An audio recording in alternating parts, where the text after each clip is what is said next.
or how this mic works. That's fine. So welcome to the first meeting of this calendar year, second meeting of EMCCA. And my thanks to Councillor Hollis for chairing the first meeting. Okay. So it is quite warm in here, so feel free if you need to grab up, any time to grab some water, or there's some coffees in the Beeston room if you need to. So, right. Do we need to do introductions? So I'm Shail Shah. I'm sort of chair of this, independent chair of this meeting, of this committee. If I go to my left. Good morning, committee. So Jodie Townsend, Monitoring Officer at the East Midlands Combined County Authority. Good morning. My name is Sarah Thurkettle, Interim Head of Finance and Deputy Section 73 Officer at East Midlands Combined County Authority. Good morning, everyone. I'm Tommy Shaw. I'm a Senior Governance Officer for the Combined Authority. I'm Councillor Tom Hollis. I'm the Deputy Leader at Ashfield District Council and Nottinghamshire County Council. Michael Edwards, Nottingham City. Angelique Foster, Derbyshire County Council. Philip Owen, Nottinghamshire County Council. Cecile Wright, Derby City Council. Judy Staton, Chesterfield Borough Council. Can I just ask if people would use the microphones, because I do wear hearing aids, and if you don't speak into them, I'm going to struggle. Okay, thank you. Richard Bonham, Head of CMAP Audit Partnership. Martin Shipley, Group Auditor at CMAP. Mark Surridge, External Audit Partner for Vis Mazars. Thank you, Mark. Thank you, everyone. So, first item, apologies for absence. Have we had any apologies? Thank you, Chair. We've had apologies from Councillor Allen and Councillor Morgan McGeehan. Okay, thank you.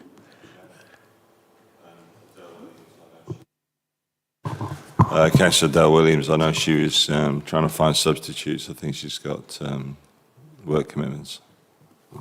Okay, yeah, we note that. Thank you.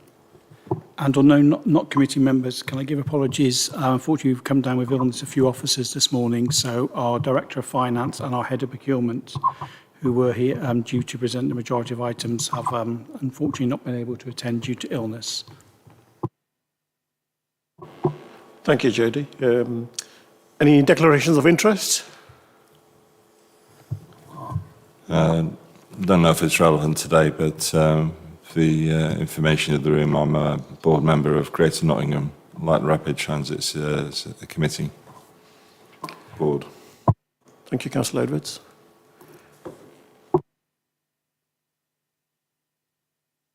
Minutes of the previous meeting. I wasn't at the meeting, but if we maybe go through the minutes for both accuracy and any matters arising that are not already on the agenda. If we go through page by page, anything on page 1?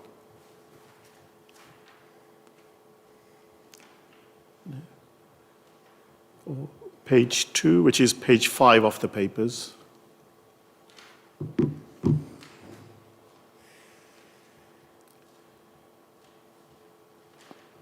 Page 3 or page 6 of the papers.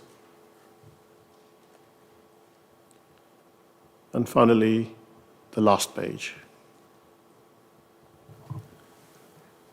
Councillor Edwards. On a matter arising, can you advise on whether the particular resolution we made on whistleblowing policy has been fully implemented within the authority?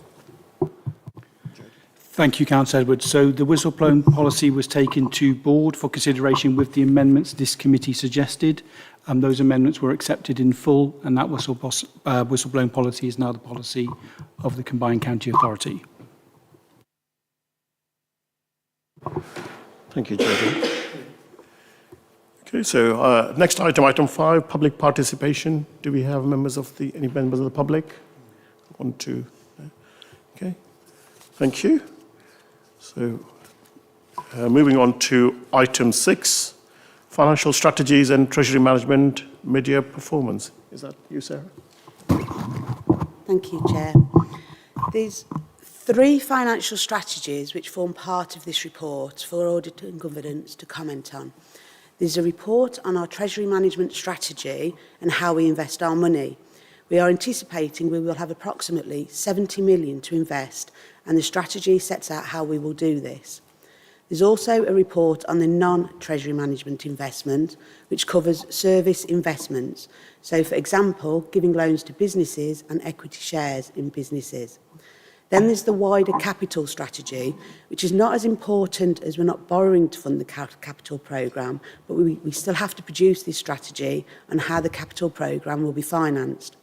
All of these strategies have been shared with the Section 151s at all of the constituent councils. They will be considered by the Investment Committee in February and Board in March. I'm happy to take any questions or comments on the content of the report.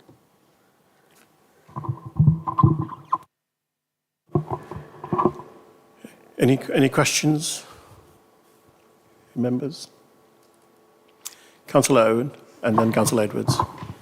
I just wanted to pick up the 70 million surplus cash.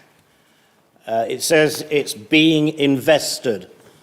What's it being invested in? Thank you, Councillor Owen. So currently our cash is held by Derbyshire County Council in their bank. Once the Treasury Management Strategy is approved, we can move that into our new EMCCA bank account.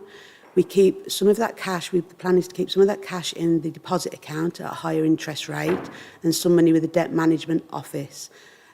Going forward, as we further develop, we'll be looking at investing in local authorities and the money market funds.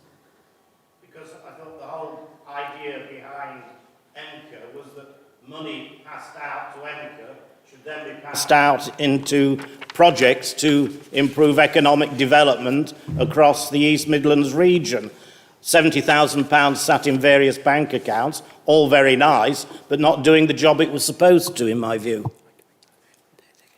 Yeah, I understand your comment, Councillor Owen, but the money that comes into us, so for example our investment funding at the beginning of the year and money that comes in for transport grants, we hold that money and then we passport it out to the constituent councils as the money comes in, and we need that money to fund the projects over the course of the financial year. And if I can just add to that, Councillor Owen, so you'll be aware obviously that we have an investment fund. We are developing an investment pipeline for those investments that you were particularly referring to. The first investments were made back in December by the board, just over 9.5 million. And they're obviously developing that further, so that pipeline will continue to grow. I'm aware that the strategy and investment team are working with all the 4 constituents and district and boroughs and other key partners in developing that pipeline further. Obviously, as we mature as an organisation, we will have obviously a much more set and detailed strategic plan, so we can apply that strategic fit to those future investments, projects and programmes. Our committee structure is obviously set up as well to develop thematic investment proposals, so there'll be transport investment proposals, digital connectivity, skills employment as well, and our investment committee will obviously be keeping a keen eye to make sure all the various process procedure and our assurance framework applies to all of that content. Thank you, Jody. Councillor Edwards and then Councillor Foster. Well, I can understand Councillor Owen's point, really, because you are doing things, but it's not shown in this report.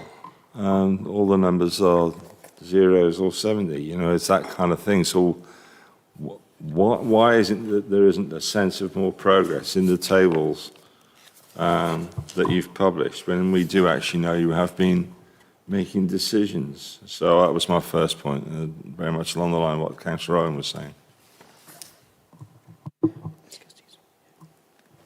Councillor Foster, is this a related point, or should we get Sarah to answer them both together? It was very similar to this, but added to that, I wanted to look forward into the future. So it's a question to deal with the future.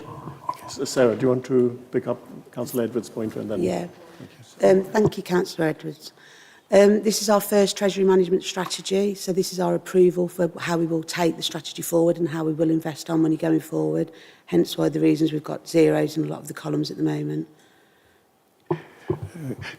Sorry, Councillor Foster, we'll come back to you. Councillor Wright, you had a related point, didn't you? I also have a related point that for future reports, could you please give detailed information of the areas and how much is invested in each respective area, please?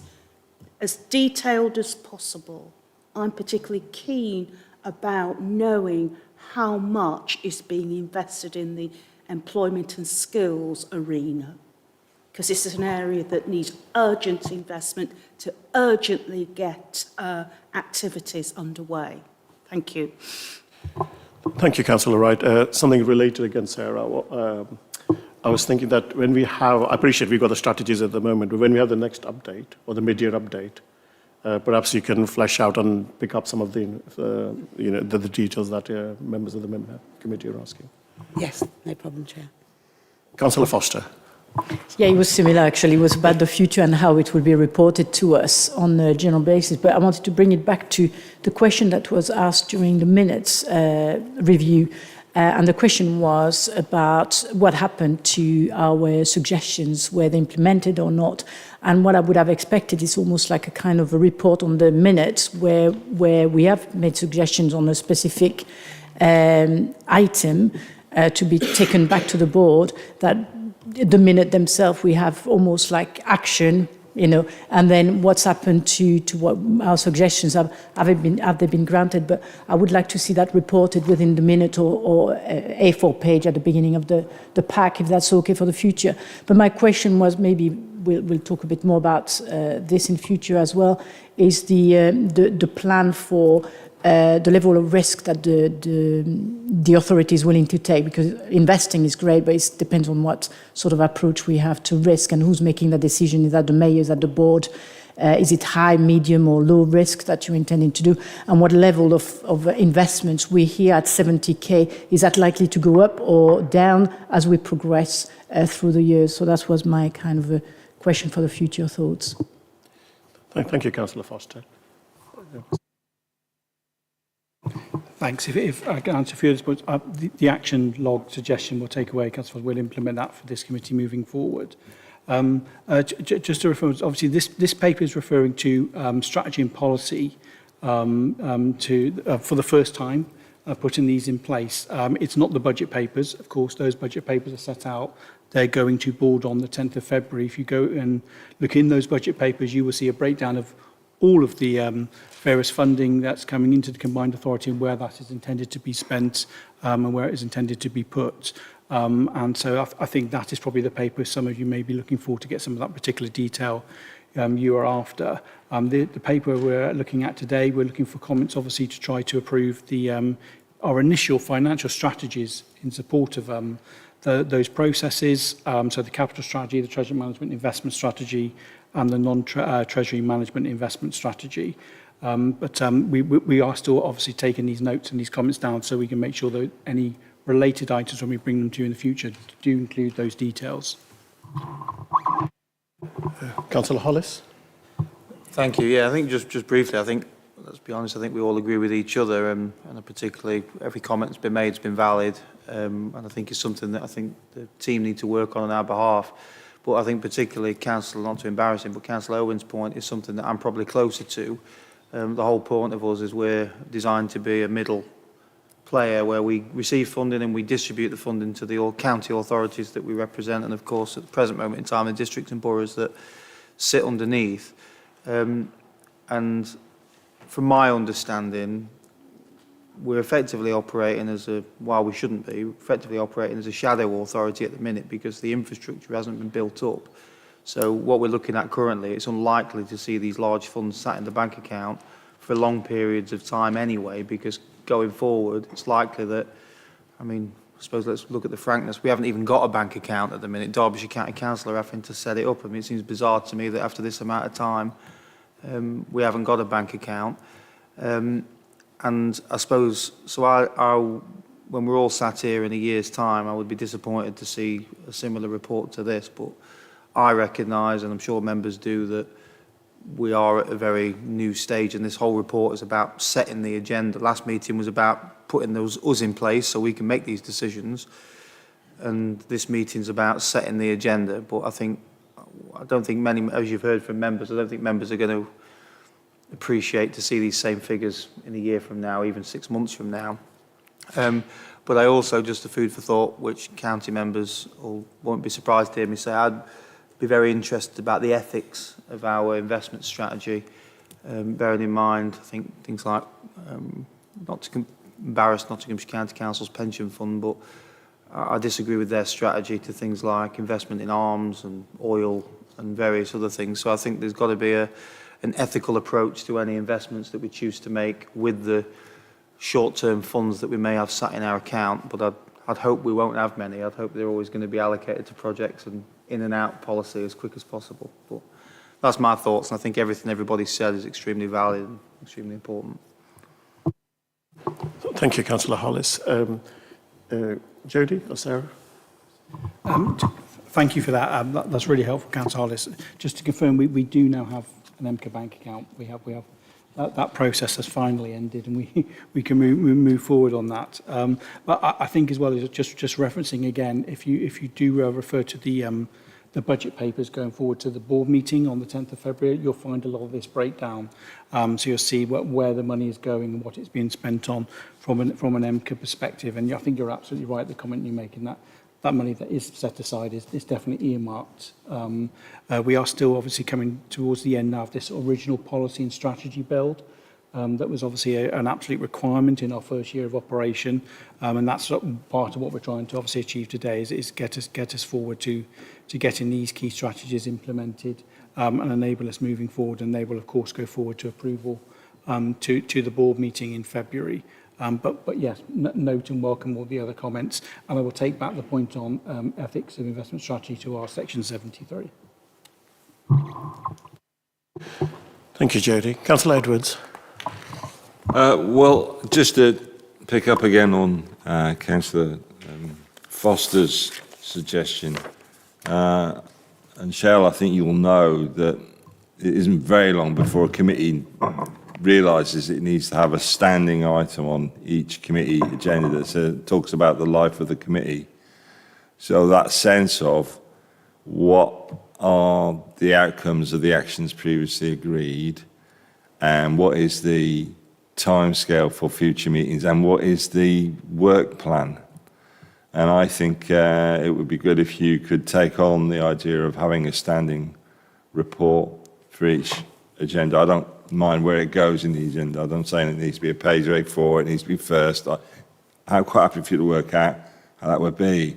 But if you think about it, we invariably, when we're doing audit committees, end up with that sense of a need to describe what it is the committee's doing and how it's trying to add value by showing its action, its results, whether it was actioned, whether we think we're going to review things. And to that extent, I'm not sure where to raise this, but the idea that the exec are taking this, on the 10th of February, they're taking their first set of proposals. When is the moment at which we check that they've gone through procedures on that? Most particularly, each of those proposals presumably has a business case because that's referred to tangentially within the papers, but then also there's a reference to risk assessments. Now, I think, there's a bit of a thing about, if we want to see the risk assessment, we start trying to become the committee that's making the decisions, and I'm not quite sure that's what I'm trying to ask for. What I want to know is that they have done a proper business case on each proposal, and that it's been properly risk assessed. And I think what we should be receiving is a log of those kind of decisions so that we can be assured that the policies here are actually being done in practice. Thank you, Councillor Edwards. So earlier, I think Jodie just mentioned, but I'll let Jodie come back in a minute, but you were going to do action points from the meetings, weren't you? And we have been discussing a forward plan for this meeting, for this committee. So we will have a forward plan of future dates and standing items and, what we should expect to come at future meetings. I also had a chat with Jodie and Nick last week in terms of our risk registers.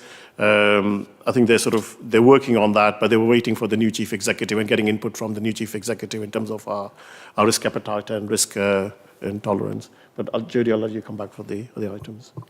Thank you. So a few points there. Firstly on risk, firstly on the work programme. The committee does have a work programme.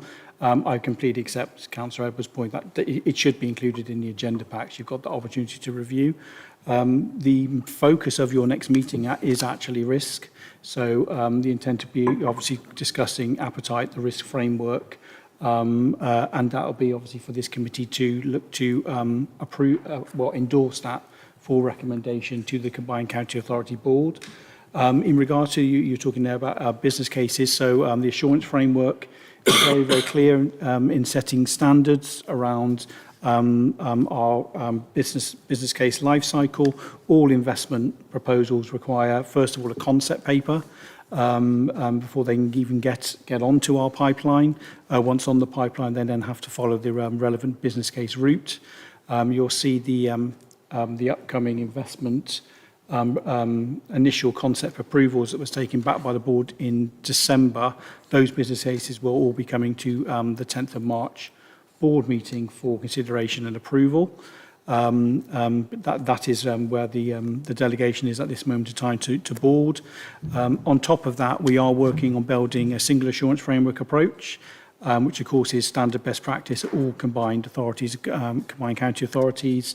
And we're looking to do, we're engaging EMCCA on the development of that at the moment to make sure we can future-proof it as much as possible as well, given the emphasis on assurance in the devolution white paper. So I can assure you that all business cases coming forward are all Green Book compliant, appropriately appraised, and then also internally appraised by a group called the Investment Panel that operates within EMCCA. The Investment Committee is the committee within our governance framework that has responsibility for that process and overseeing the assurance framework and making sure the relevant policy, strategy and process is being adhered to. And they will also get to look at all business cases that come forward to consider them, and they can make a recommendation to the board on whether they should or shouldn't be accepted, as well as obviously highlight red flags, send things back for further development, etc., if they feel that is an absolute requirement. On some of the other elements, I'm referring to the budget. Just a reminder that obviously the scrutiny of the budget, that is a overview and scrutiny function. They've held 2 sessions, as I understand it, on scrutinising the budget to date, and have at this point have decided not to add any additional comments for board to consider. When the papers obviously come out, for the board papers come out, which is 5 o'clock today, and they get to consider them, they will obviously be checking to make sure that those previous queries they raised have obviously been addressed in that final budget paper. Thank you, Jody. Councillor Edwards. Yeah, to come back, because I mean, it's possible that I've been a bit rude in not really picking up that you think most of all this is covered already and it's in the paper, and I hadn't gleaned it, so my apologies.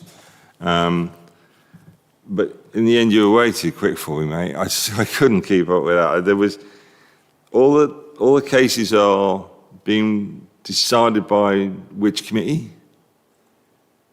So the process is, if someone wants to obtain investment funding, you need to submit a concept paper. Yeah. That concept paper is considered initially by an investment panel, which undertakes a technical assessment, and then approved by our board. The board have been very specific. They do not want to lose what they call the principle of approval. So only they can determine what goes on the investment pipeline. So therefore we guarantee we've got political buy-in then to all things that are on that pipeline. Once on that pipeline, then obviously there is different business case routes forward, depending upon what that particular project or programme is. All those business case routes have to adhere to Green Book standards and the standards set out within the EMCCA assurance framework.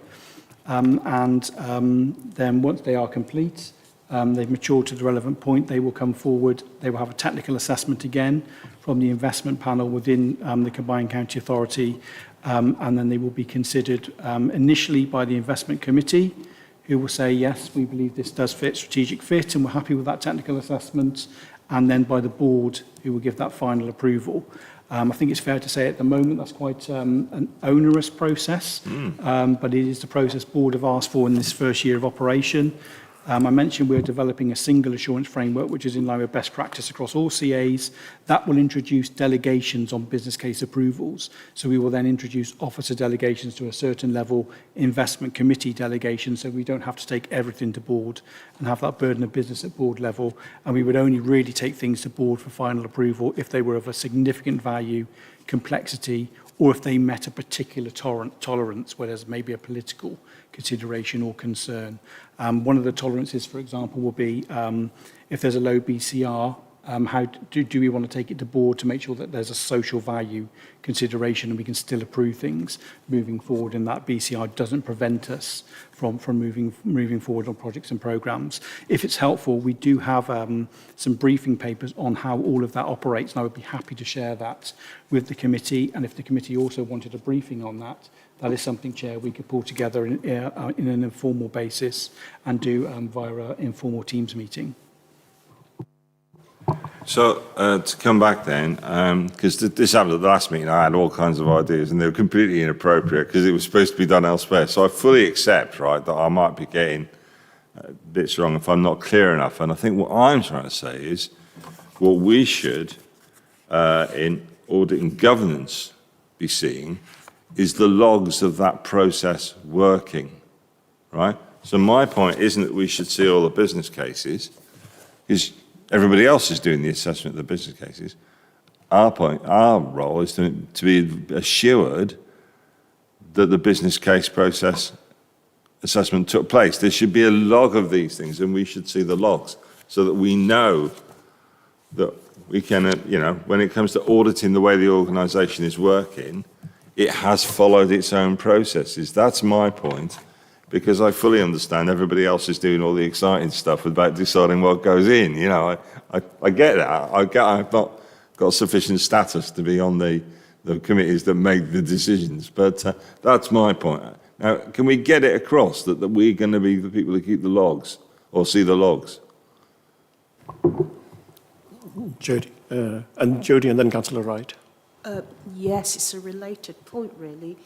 I don't know whether this will come up in the whole risk framework, what that entails, how it be undertaken, etc. But I just also want to have a sense of how these activities are being monitored and the measurement of the efficacy of the process, the delivery.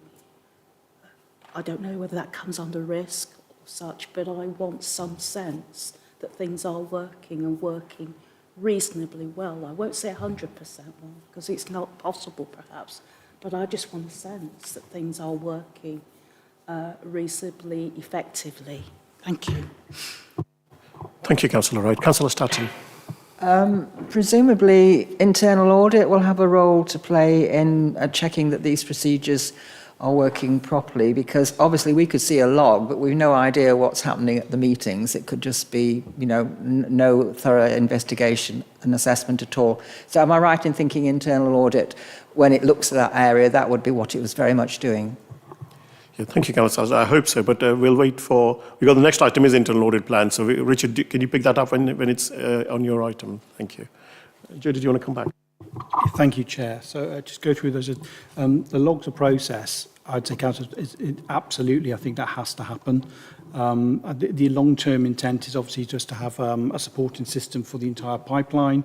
The idea being that you can click on area or region, you can then delve down into those individual projects, click on that project, and then access the most very latest data document stage in which it is in the process. That's obviously going to take some time to build.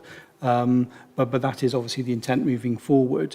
In the interim, we have something called the interim life cycle, which has been approved by the investment committee, which actually strengthens our assurance framework and the process and procedure around that. So that requires some of that additional monitoring and evaluation that you're referring to as well in regards to the process there. In regard to oversight, obviously making sure things are working as they are. That's a role for the investment committee in regards to making sure it is actually operating, but there's nothing preventing this committee from taking a view on whether that framework is being effective. And I'm aware of audit and governance committees at other combined authorities who have done that, particularly in the West Midlands, where they have a regular standing item on effectiveness of the assurance framework process. And that might be something you want to consider moving forward. I'll obviously won't comment too long on the internal audit, but I was interviewed yesterday as part of the internal audit into governance, and all of these matters you're raising were all brought up with me, and I was questioned very heavily on them as part of that internal audits into our governance arrangements.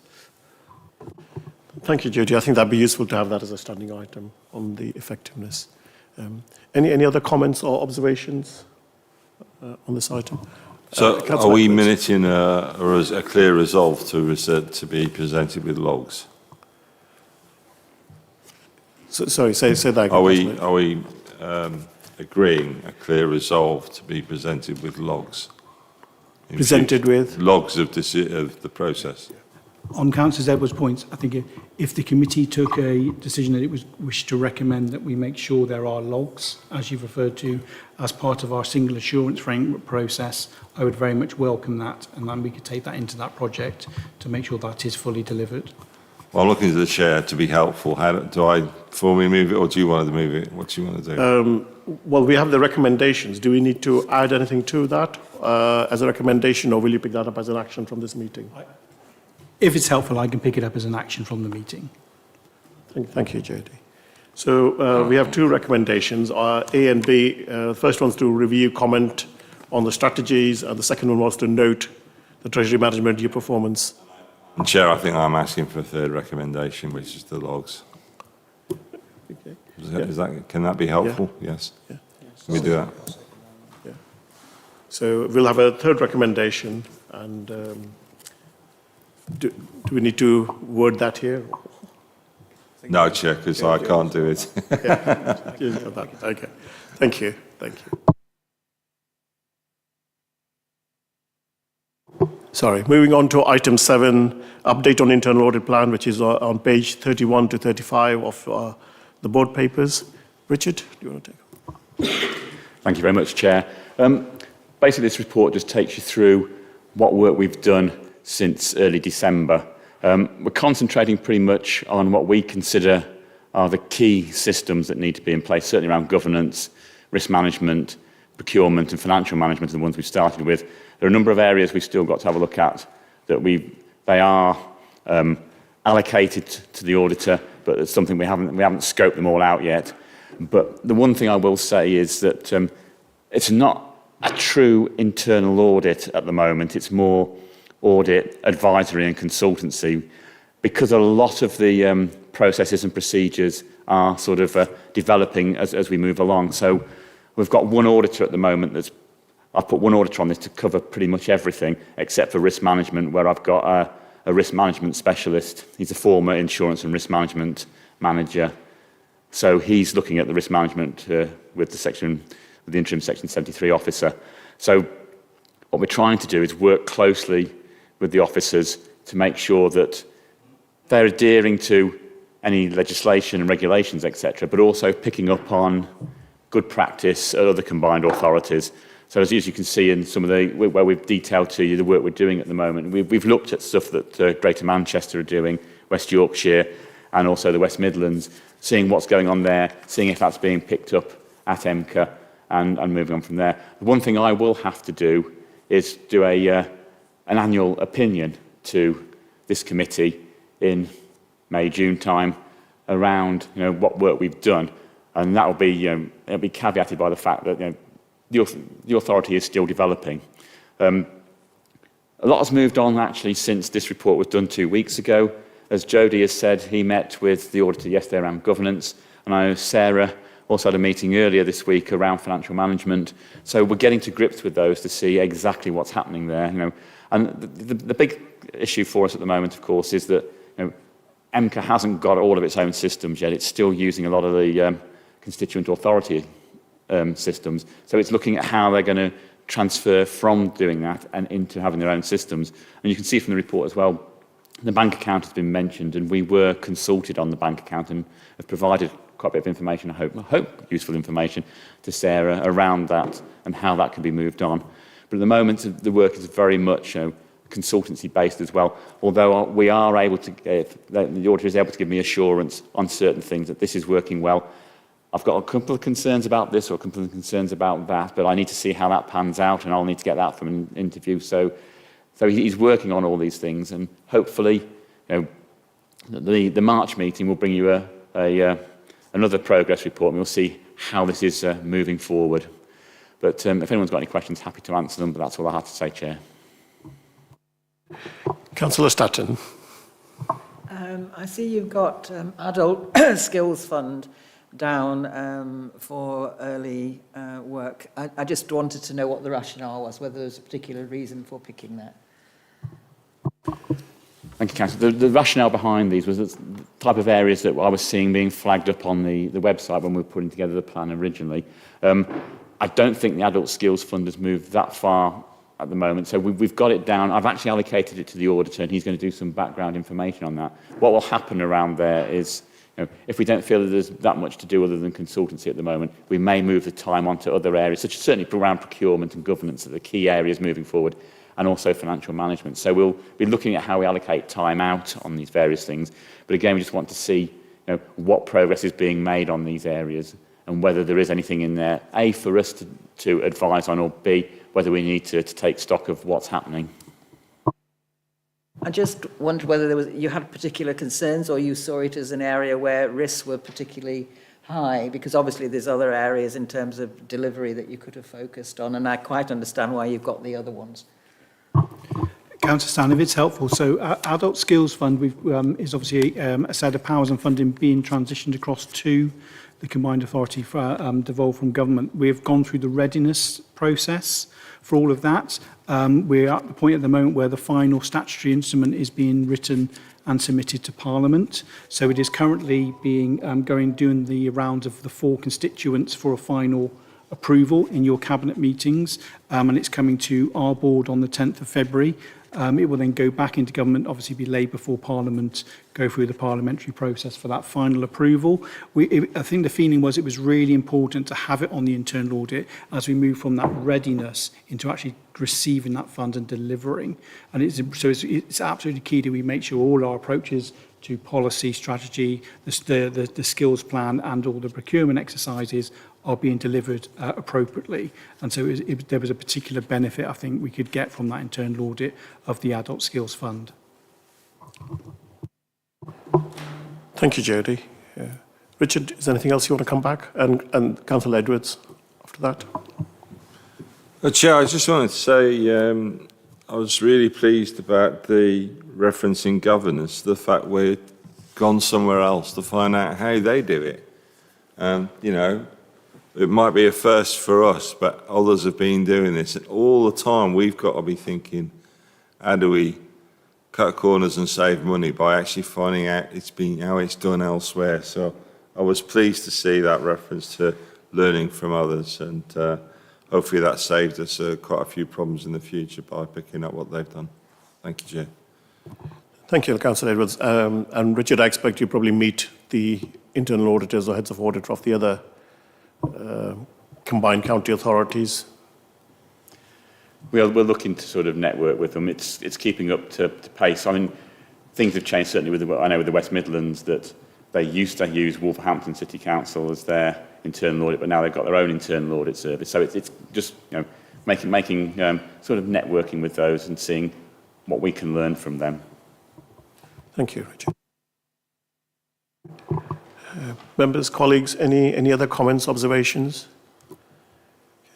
So if we can approve that item and move on to the next item, which is item 8, final accounts update 24-25, including extending the period of accounts, which is on pages 36 to 55 of your pack. Sarah? Thank you, Chair. The purpose of this report is to provide you with an update on the final accounts process for 24-25. There are 3 recommendations contained within the report. The first is to recommend to Board that they approve the accounting policies which will underpin the production of the Statement of Accounts which are attached as Appendix A. The second recommendation is to note the progress to date on the final accounts process detailed in the report and the high-level timetable at Appendix B. As you will see in Section 3 of the report, we have already started work on the year-end close-down process, and our plans include both a close-down workshop for the finance team, as well as further workshops for colleagues across the authority from all departments who are involved in the close-down process. There will also be detailed close-down guidance circulated to managers to give greater detail on the processes and key activities. The purpose of this extra support is to acknowledge the challenges of this being our first close-down process, to ensure a smooth close-down process and that we meet our deadlines.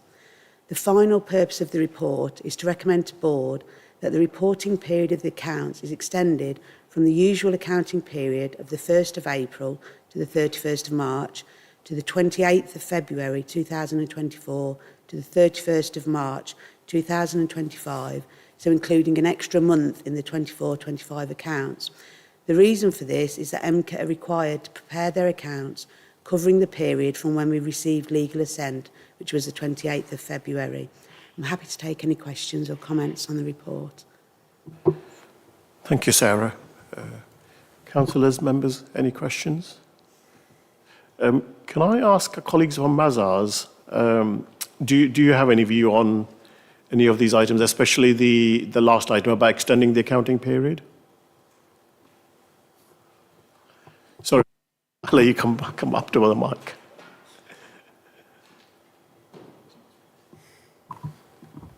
Right. So we have been in conversations with the finance team about some of these aspects, including adopting them.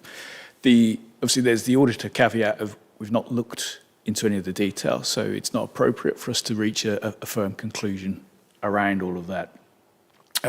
One of the key considerations is, making sure we're adopting the right accounting policies, of course, but that's largely driven by the code.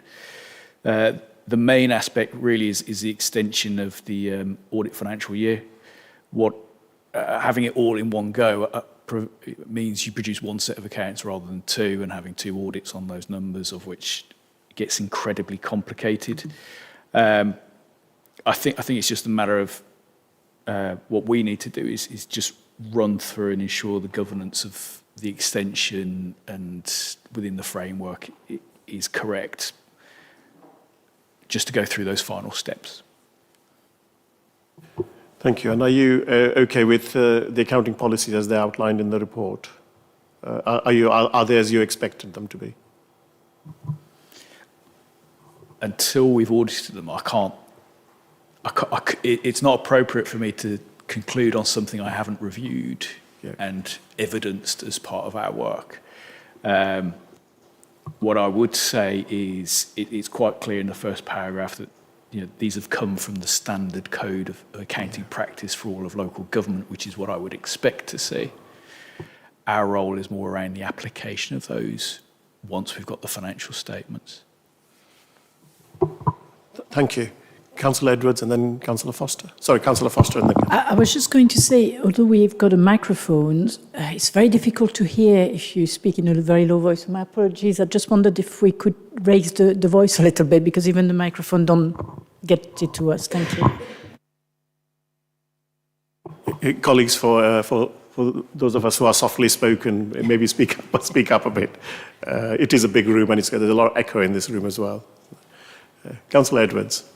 Yeah, Cheryl will know I bore people terribly by the fact that I used to be a project manager on British Rail, and it wasn't a high achieving career, but one thing you got as being a project manager was this sense of dates matter. Now, when are we planning to meet as a committee? In June this month?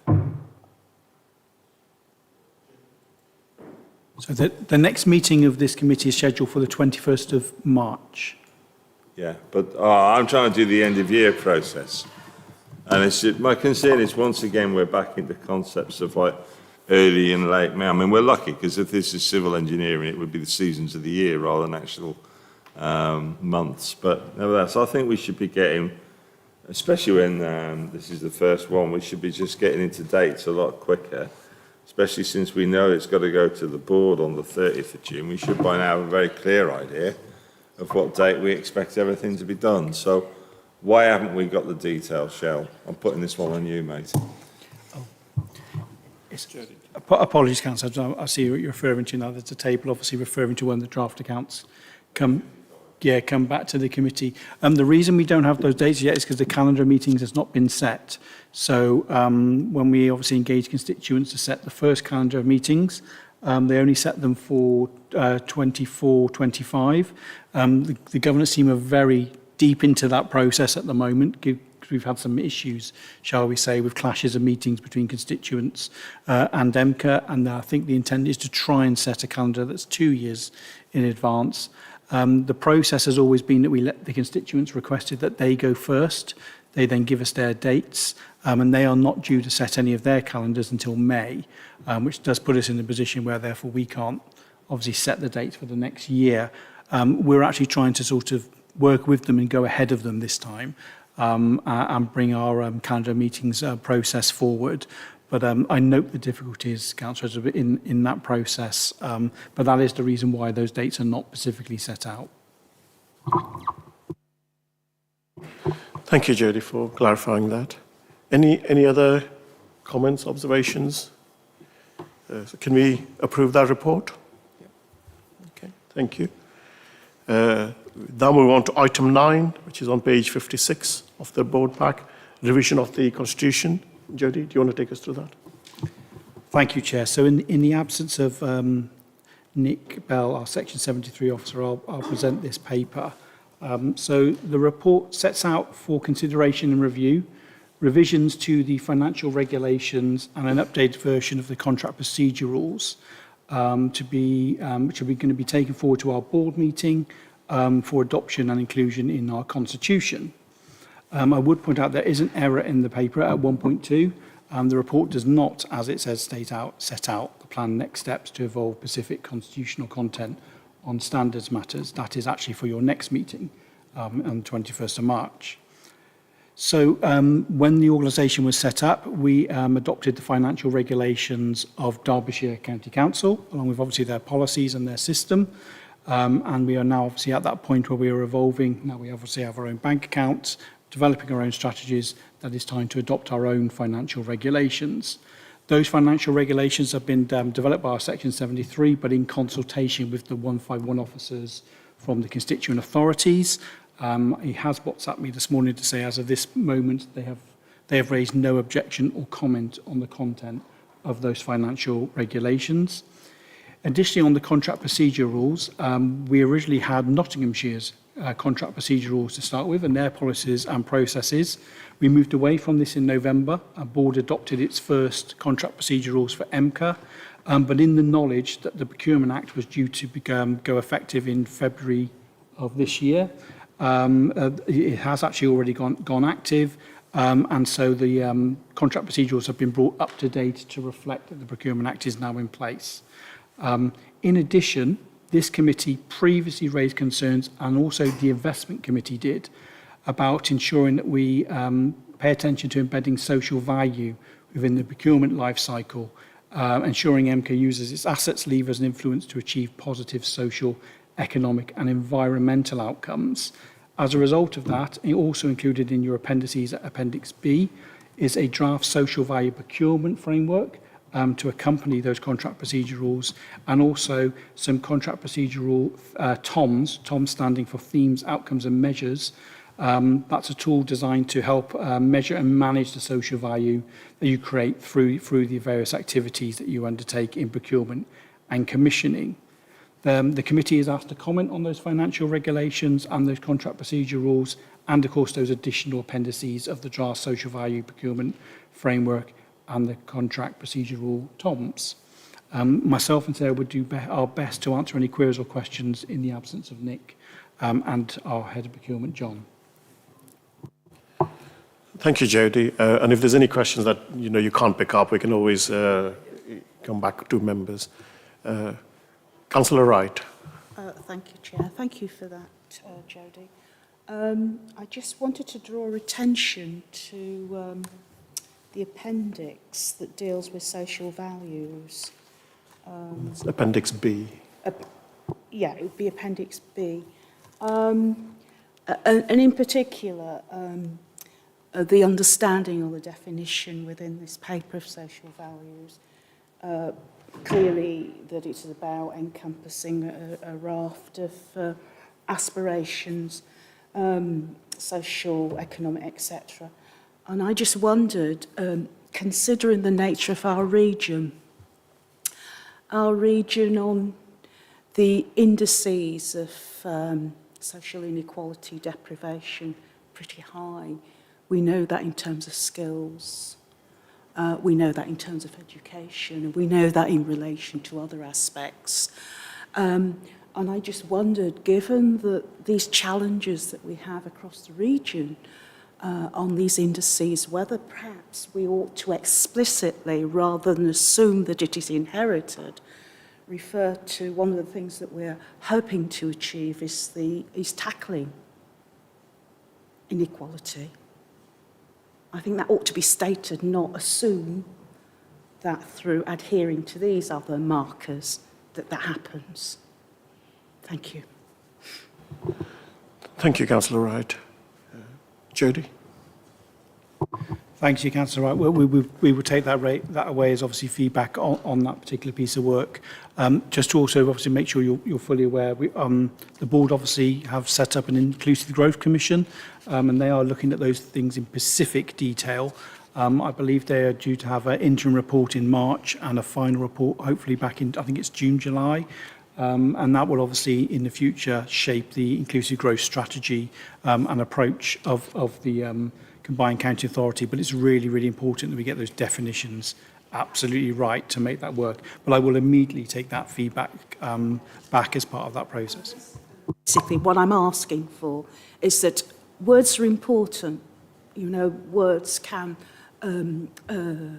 important to facilitate action, outcomes, and given that one of the things we will be doing here is sort of measuring the efficacy of what has been agreed and what our aspirations are, what the Combined Authorities' aspirations are in relation to a raft of things. So I really do, if possible, I'd like the words to be in the document, that part of the aspiration in terms of our social values, the social value element is to tackle inequality. So it's adding those words in rather than going away and having a discussion about it, please. Thank you. Thank you, Councillor Wright. I agree. I think having things which are explicit brings it in front and centre of people as as they're applying these strategies. Councillor Foster. Yeah, I was going to say I completely agree. If we're going to check whether or not we achieving our measured outcome, positive measured outcome in terms of social value, we need to know what we're benchmarking ourselves against and what the authorities benchmarking ourselves. So I completely agree with the point. It's more point of order that I want to put across early on, because obviously we are a board. Any feedback that is provided to the authority is assumed to be from the committee. So therefore, any motions that are put forward, any suggestion, any comments like these, and I do agree with the comment to be included in this particular case, but any comments, I personally feel, and I think in terms of governance, if we are doing governance, we need to all agree on that, because some of us might not agree on some of the suggestions made. So if I make a suggestion, I'd like to know that, if it's going to be put forward, it's not because you've said, I'll put this forward immediately, but because the whole committee has agreed that that's the feedback we are giving as a committee. Otherwise, it has to be made specific that is one member of this committee has made that comment, and this is potentially the feedback. I think it's very important that we make that clear as a committee that, everything we put forward, we have a consensus on. Happy for that to be voted on, my thoughts. Sorry, I agree, Councillor Foster. Are we happy with the suggestion made by Councillor Wright of making things explicit as a committee? So collectively as a committee, we are suggesting that amendment be made or added to the And if it's helpful, Chair, so the process we've had today, which I think Councillor used the way you said that actually cleans things up, so I really welcome that, is that we tend to we have a standing item at all board meetings of recommendations from committees. We tend to then highlight sort of these were the key topics discussed, unless they have specifically taken a recommendation to say, we recommend to board that you do X, Y or Z. So I really do welcome that. Thank you. Thank you. Councillor Edwards.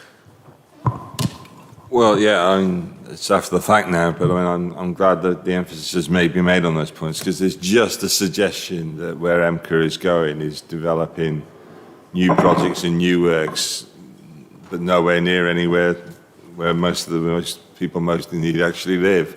But there we are. We shall see how that pans out, I'm sure, when we get to read the papers that come out today for February. Jody, there's something going on with me and you, mate, because, and don't take it personally, when Abraham Lincoln did the Gettysburg Address, he read it out in 2 minutes, and it takes 5 minutes to understand how someone talks and their pitch and what they're really trying to say. And you said something right at the beginning, that this report says it's doing something that it actually isn't. And you were way too quick for me. I couldn't work out what it was. And it did strike me as an audit committee, if we're supposed to be checking out what we're doing properly, and you're the one saying the report doesn't even say what it's doing, we ought to properly recognise that.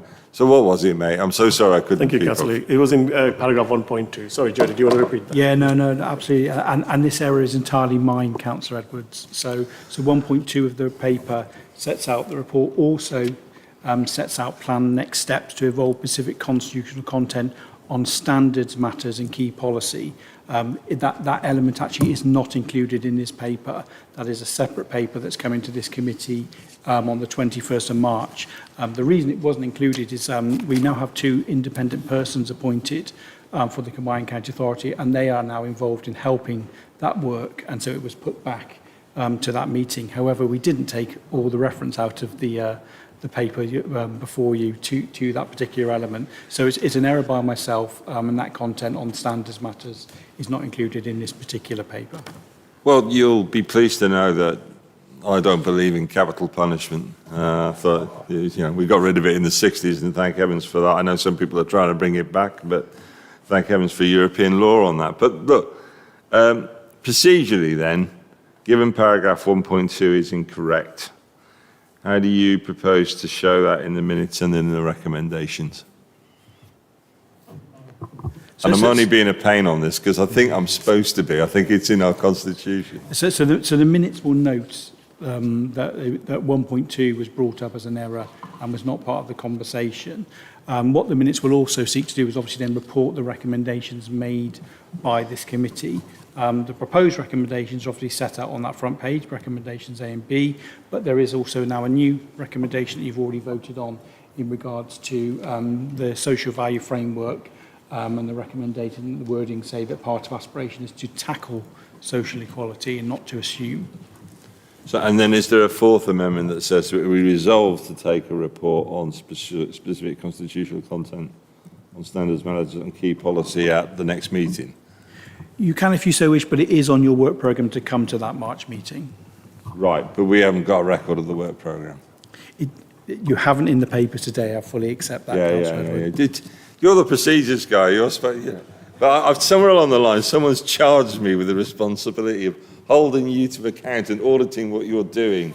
You've got to help me out here, mate, it's all right. We absolutely welcome it at Council Edwards. And on that point, though, the work programme should be a standard item on every governance body, so all our committees, as well as our advisory boards and our regulatory committees, including this one. So it is a fair point for you to point that out, and it should therefore give you the opportunity to actually reconsider if you want to amend, make changes to that, or even enhance that work programme. So I appreciate it's difficult without it before you.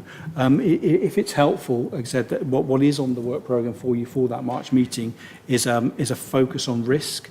So risk management framework draft, as I understand it, is coming forward, as well as conversations around the risk appetite and other associated risk policies. And then the other item on there is about the constitution and standards matters. So what are we doing or thinking about as an organisation to plan for those standard matters that have been raised in the devolution white paper? And there is also a current consultation going on in regards to standards matters, and how are we planning to respond to that? What are the views of our independent persons on our current standards arrangements? We've asked them to look at, and they'll be doing that post this meeting, looking at our current process around standards and complaints against, potential complaints against the mayor or against councillors, and how we would investigate that, whether they think that meets that LGA code that's been set out, and whether we meet particular best practice. And we've already had conversation with them about, actually, we've identified a few areas where we think improvements can absolutely be made. Obviously, our current process is based around our constitution, which was heavily reliant upon the county council processes, and we want to make sure that we are properly reflecting that from a combined county authority perspective, which is why it's on your agenda for the March meeting. Hopefully that's helpful. Thank you, Jody. Yeah, Chair, I don't want you to think I'm always so picky. It's, except, of course, on page 11, you spelt Nolan principles wrong, but, you know, I let it go. I really did. Thank you, Councillor Edwards. Any other comments, observations on that item? Can we approve the item subject to those two amendments? So next item is item 10, annual review of governance arrangements, pages 127. Jody, do you want to take us through that item? Thank you, Chair. So this report sets out details of the review of governance that is to be undertaken, and invites comments from you on the scope, views from the committee on that scope. So going back to March, the first meeting of the EMCCA board, the board adopted the initial governance framework. The board unanimously made it very clear that they expected that framework to evolve, and they expected there to be regular review of the governance arrangements at the organisation, and that they therefore wanted an annual review to take place and then be reported to the annual general meeting, which we envisage will take place in June 2025. They wanted that review to look at some practicalities around the operation within the first year. So I'm thinking about things like venues, papers, are they giving you what you need to make decisions? How are we supporting members, and for example, in things like holding meetings near public transport, giving parking opportunities, giving you the right briefing papers, etc. They also want us to seek your views on actually the effectiveness of meetings. Are you clear on what you're here to do? Are you clear on things like the strategic framework? What are the objectives of the combined authority? What are the objectives of the mayor? And what plans do we have in place to obviously take those forward? It also gives us an opportunity as well to get your views on some governance evolution points that the board had always requested, that they wanted to take place from June onwards. So in my mind, this is specifically things like having arrangements to deal with housing. We don't have a housing committee, for example. There was a big conversation and discussion around this at board some while ago, and an agreement that we would absolutely need one moving forward. I think this has been enhanced by what's in the devolution white paper. And so this gives an opportunity as well to seek views on those types of things, not just housing, but also potentially planning, net zero, things which are all still withheld in the board remit rather than handed out to committees at this moment in time.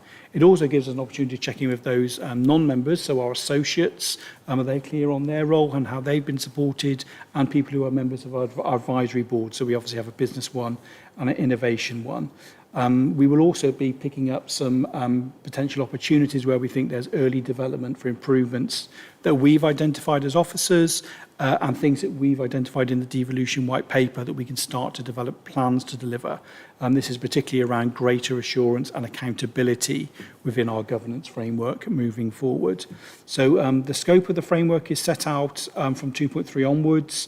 There's a part A and a part B. So that part A is the bit that looks at that functional element and how we're actually operating, and a chance for you to tell us about that and what we can do to improve it. And then part B is about those evolution steps. So looking at things, like I said, on the Devo white paper, forward planning, and how can we develop our governance framework to pick up certain things.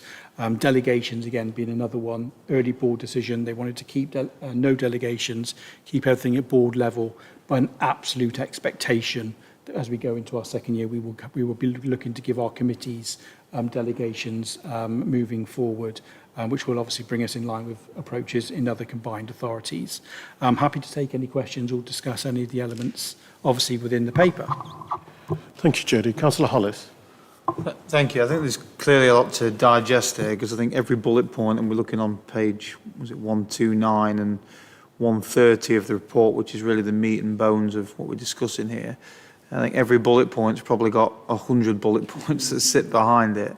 But I'd certainly encourage members to engage with Jody and say, or the chair as well, after this meeting, if there is comments that arise. But I think just to touch on a few things that come to my mind straight away, there's clearly got to be a review of some of the procedure and some of the things, as you've already mentioned, Jody, that have slipped through the cracks, like housing, and we know there's many other examples.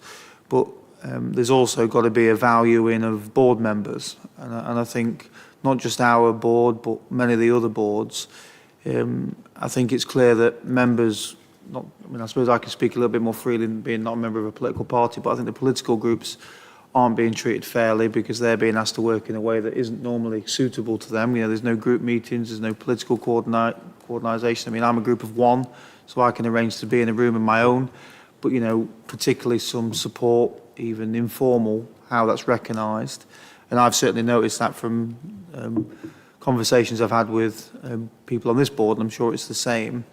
But then also, I don't feel like board members' time is particularly valued, particularly comparing the setup of EMCCA comparing to fire authorities or other boards and associations that we're all part of, housing associations, etc.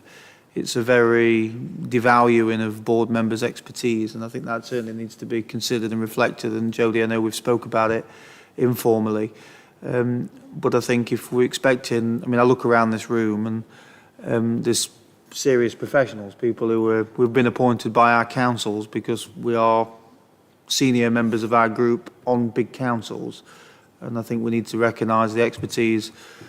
While we don't always agree, and Councillor Owen and I rarely agree, but I'm sure we agree that I want his expertise around this table, and he has a right to be here, and so does every other member, just as an example. So I think that certainly needs to be considered. But then, and maybe this isn't part of this report, because I think there's a million and one things which I'll follow up in an email and copy members of the committee into after. But I really feel the biggest issue with EMCCA at the minute is recruiting and staff. I think, Jody, you're an exceptional officer, and you seem to be doing the role of about 50 folks at the minute, and I want you focused on the things we need you focused on. And I'm very concerned, even since the last meeting, the amount of staff that have been recruited, and seemingly there's no sticking plaster option either.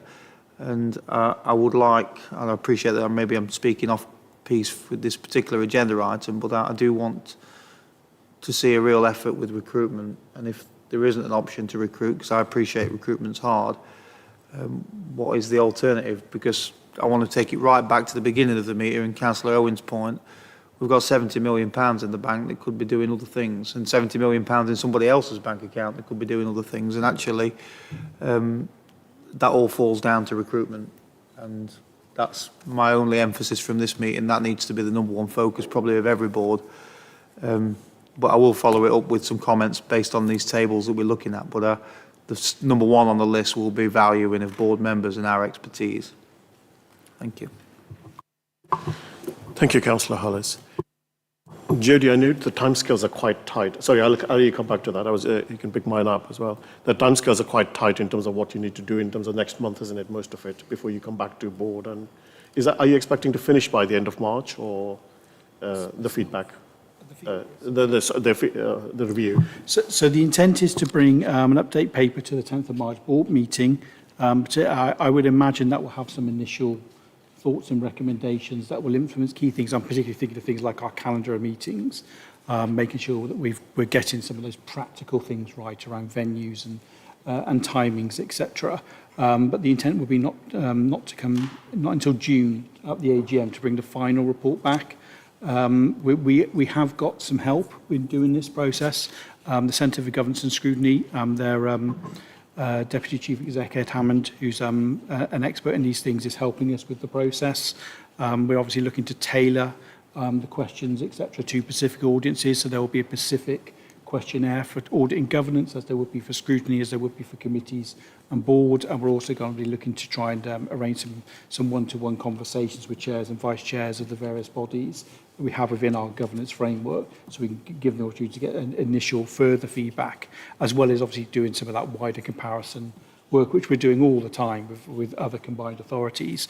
We're quite fortunate that we are the chairs of the Combined Authority Governance Network, so we get to see and lead on how these things are being developed around the country. So we're picking up things that we think we can bring back to EMCCA all the time.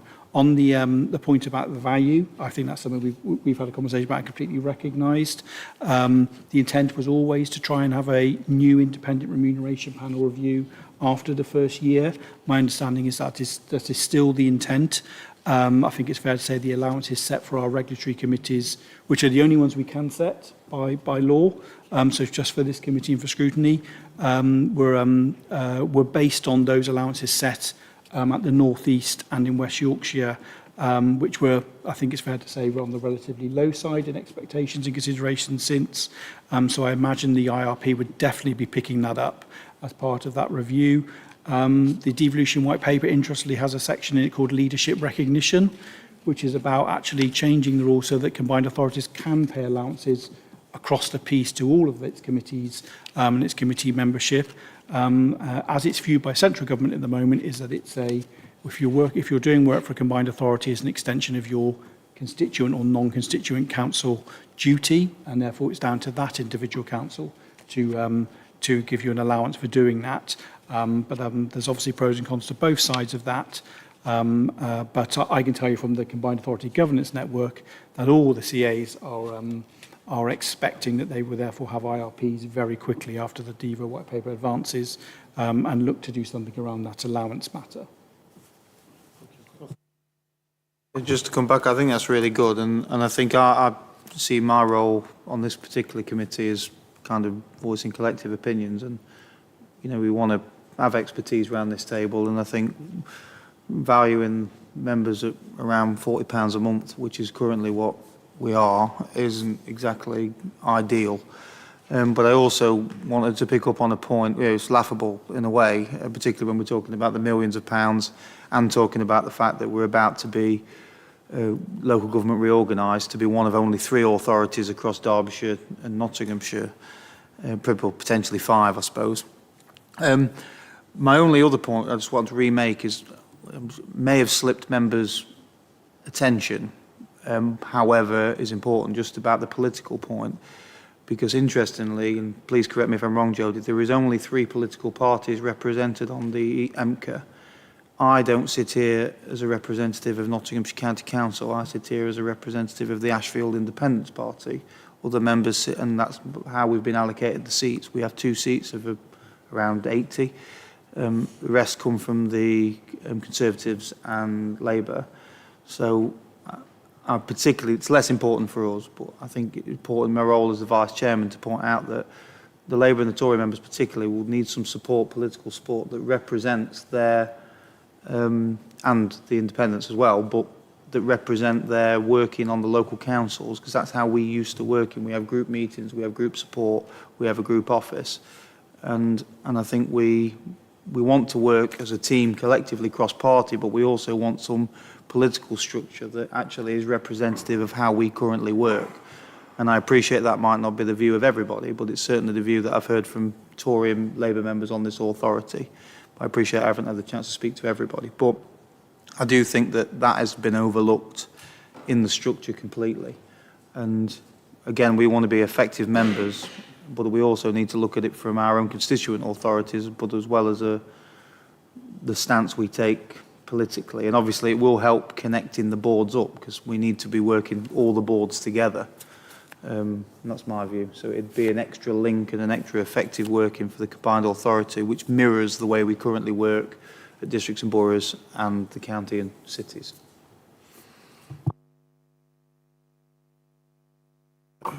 Councillor Owen. Yeah, that sounds like a load more bureaucracy, and with bureaucracy comes expense.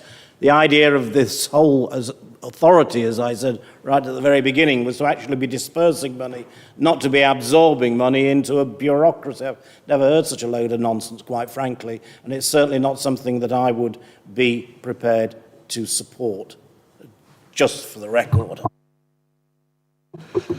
Thank you, Councillor Owen, for your views. We will all have an opportunity to comment, whether it's individually or via questionnaires of this meeting, and obviously I will give feedback to Jody as and when appropriate. I'll ask Councillor Hollis if you want to come back, and then Jody. I think it was a nice segue into the reality of Councillor Owen and mine's relationship there. We had too much love in through the start of this relationship, but I respect his opinion and I'm sure he respects mine. Just an additional note to mention, which is particularly relevant to this committee. You will recall back at the first meeting, we discussed a skills audit, so that we were making sure that we were identifying future development and support for committee members. Just to say that has been developed. We've obviously engaged yourself, Chair, in the development of that. When we are undertaking the governance review, we will also be doing the skills audit of this committee as well. So a few things for you to do. That'll be coming out from me in the future weeks. Thank you, Jody. Councillor Edwards. Yeah, well, I'm a big believer in party politics. I'm a big believer in being in a party that says what its ideology is. I suppose it's a bit of a thing about audit committees. In Nottingham, I can't ever really remember that we've had a whip on audit committees. So that tends to be the thing that says that's when you're acting as a party. So I don't know, and I don't fully understand the points that Councillor Hollis was making, but I'm just not up to speed on it. What am I going to say? I think there's a sense in which people keep referring to this devolution white paper. I do think it might more honestly have been called devolution and quite a bit of centralisation white paper. I think there is significant work to be done about stressing the importance of localism, of localities. I can understand there's arguments about boroughs and districts, but about whether they've been shelled out and haven't got the money to do the job that they need to do. Certainly we're shelled out, but on social issues, which is out of cash. What am I really trying to say? I think, therefore, I have no view really on whether EMCCA needs to do housing or not. I would say that in terms of housing places, we had a local arrangement for Nottingham boroughs and districts. In fact, it includes Erewash in terms of trying to work out what to do about where more housing goes. So again, but then that sense of, if you're going to decide to build a fusion nuclear power station in the north east of Nottinghamshire, and you're going to say, and I might be out on the numbers here, but there was some stage I heard it was going to create jobs to 20,000 engineers. And I thought, well, where's all the engineers going to live? There is a sense in which Econ Dev can't not be done without understanding housing. But then another argument on that might be, do Econ Dev where people actually live, which is a definite risk with where EMCCA are going. The trouble is I'm struggling to work out to what extent any of this is audit or governance. Because I'm wanting to get back into the things I want to talk about, which is like politics and policies. And so I'm not sure I've got the gist of what our significance in this is, other than the fact we're going to review it. Is that the basic point? That because we're the governance committee, we're going to review what people come up with? Is that what you're saying is going to be our key job on this? So within the terms of reference to the Audit and Governance Committee is monitoring and evaluation of the governance framework. Obviously, the review of governance will potentially have implications for that. Therefore, it's only right and proper that we give the opportunity for this committee to comment on the intended scope of that review. Obviously, if there are any amendments or changes to be proposed to the governance framework moving forward, we would obviously seek to engage this committee. And then it's a decision for board, obviously, if it wishes then to amend that governance framework. So to which I think the point I would probably make is that when recommendations for change are brought in how governance works on EMCCA, I presume that someone is going to be invited from EMCCA board or the mayor themselves to actually present the need for change and be questioned about it, because then I think we might be able to offer something. Other than that, we're kind of relying on what people are telling us outside, which might be, might be fair enough, but can you have a think about who presents what the changes are and whether they're able to, they're actually put in a position whereby they can receive questions and challenges and even accept the rationale for saying we don't agree with what you're doing.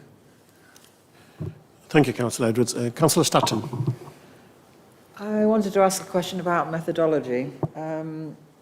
It says here that in paragraph 2.11, as far as committees are concerned, the main tool will be committee member questionnaires.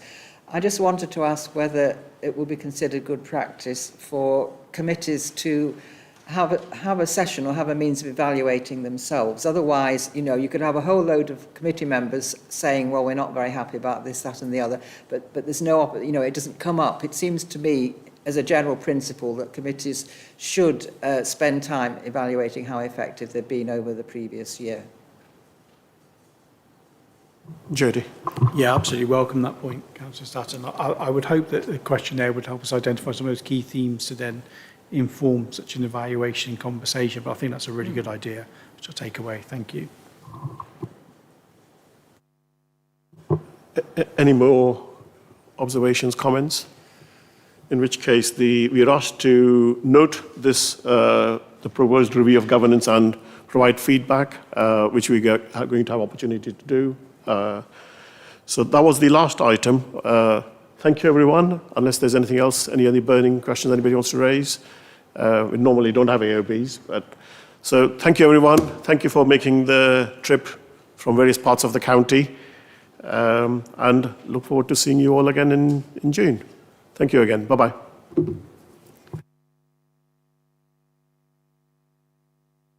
Sorry, my apologies, March. I had June.